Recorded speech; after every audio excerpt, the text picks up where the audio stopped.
Baik, pemirsa kita lanjutkan kembali perbincangan bersama dengan Eko Listianto, Wakil Direktur Indef. Mas Eko, ini menarik tadi pertanyaan yang tertunda. Apakah momen dari kenaikan daya beli masyarakat ini masih akan tetap terjaga pasca libur Lebaran? Begitu mengingat Anda tadi sudah menyebutkan dana cadangan yang dimiliki kelas menengah atas ini sudah banyak digunakan mungkin sebagian. Sementara mereka yang menengah ke bawah sudah ada bantuan dari BLT, kemudian THR. Apakah itu masih tetap bertahan pasca liburan? Silakan.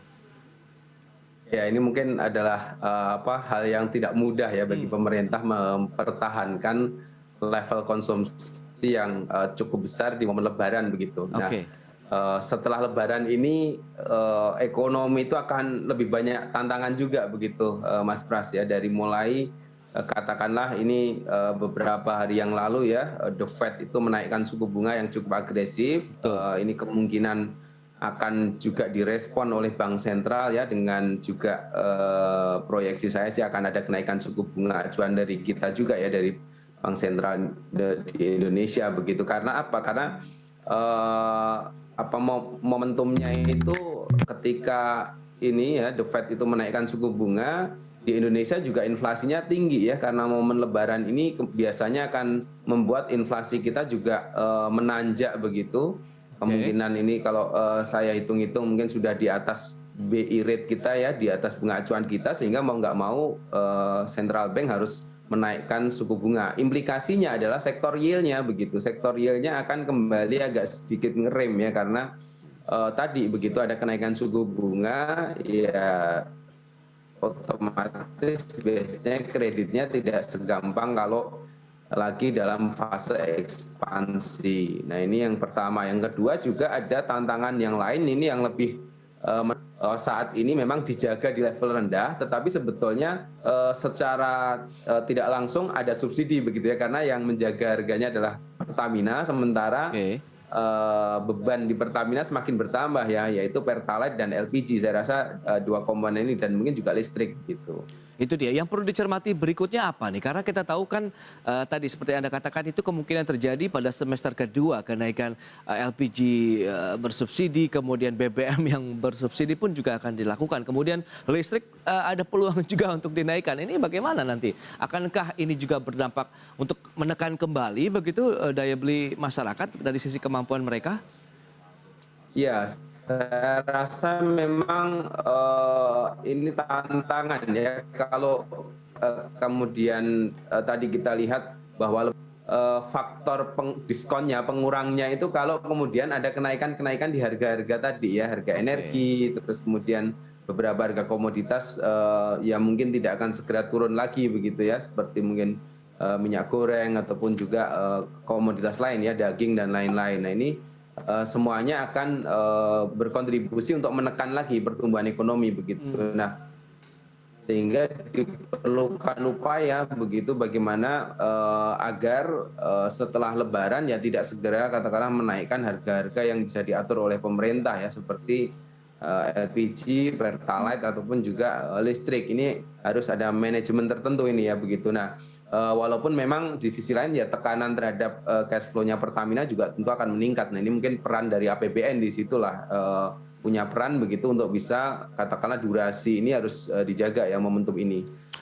Di luar itu ya harus ada upaya untuk terus katakanlah mendorong produktivitas ya, kalau saya bilang ya. Jadi setelah Lebaran itu adalah momen untuk kerja kembali lah, kira-kira begitu. Iya, Nah, iya. kalau kemudian terbuka lapangan kerja, sebetulnya kan nanti juga akan mendorong tingkat konsumsi yang tinggi juga gitu ya di masyarakat begitu.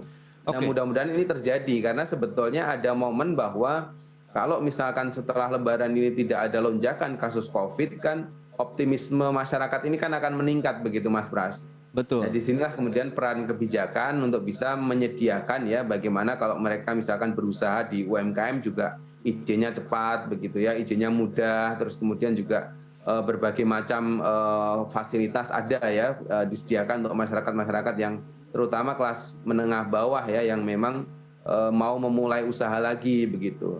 Di luar itu mungkin dukungan-dukungan ya, kredit, terus kemudian juga ada KUR juga gitu ya dari pemerintah. Nah, ini yang bisa untuk memboosting istilahnya ya, mendorong Oke. ekonomi untuk tetap mencapai target walaupun sudah tidak ada momentum Lebaran lagi di tahun Nah, ini itu begitu. dia. Tapi Anda melihat ini masih ada peluang untuk tetap stabil begitu terkait dengan daya beli di masyarakat sendiri karena kan tadi kemungkinan ada peluang kenaikan beberapa hal yang sudah disebutkan tadi, kemudian Anda melihat tekanannya terkait dengan ada kenaikan misalnya suku bunga acuan Bank Indonesia begitu. Bagaimana Anda melihat dan perlu strategi khususkah yang diterapkan oleh pemerintah?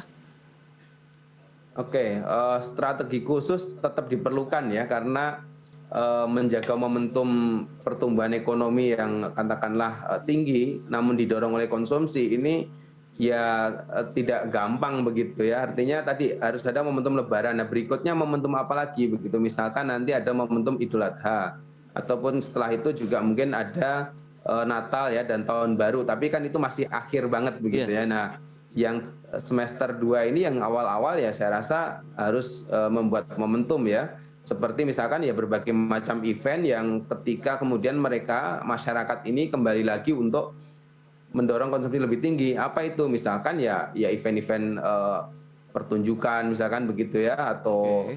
event olahraga dan lain-lain yang intinya mereka mendorong untuk ini lagi ya bermobilitas dan berinteraksi. Nah, itu biasanya yang kegiatan yang semacam ini akan mendorong ini ya mendorong ekonomi menggeliat begitu. Nah, untuk daerah-daerah yang katakanlah tidak terlalu ya, mereka harus Oke. katakanlah berkreasi ya untuk bisa mendorong tadi ya kegiatan-kegiatan tadi ya termasuk juga di pariwisata Mas Pras ya karena kan sektor ini yang paling terdampak pandemi salah satunya ya. Ya. Sehingga kalau kemudian sudah diizinkan untuk bermobilitas, berinteraksi lagi, saya rasa ini juga akan segera bangkit begitu. Yes, kita tahu semoga dengan musim mudik lebaran kemarin kan tidak tercatat ada lonjakan yang cukup signifikan terkait dengan COVID-19. Dan semoga kita segera masuk transisi menjadi endemi COVID-19 begitu ya Mas Eko. Oke, jadi tetap optimis bahwa daya beli masyarakat akan tetap terjaga meskipun ada penurunan sedikit. Yang penting adalah momentum ini yang perlu dibentuk dan di-create lagi oleh pemerintah ya untuk menjaga dari aktivitas ekonomi, kemudian daya beli masyarakat juga akan ikut terungkit kembali. Mas Eko, terima kasih banyak atas waktu dan Ya, sharing Anda sama-sama. berikan terkait dengan kondisi daya beli masyarakat pasca libur lebaran tahun ini. Selamat melanjutkan aktivitas Anda kembali. Salam sehat Mas Eko, terima kasih. Ya, salam sehat, makasih.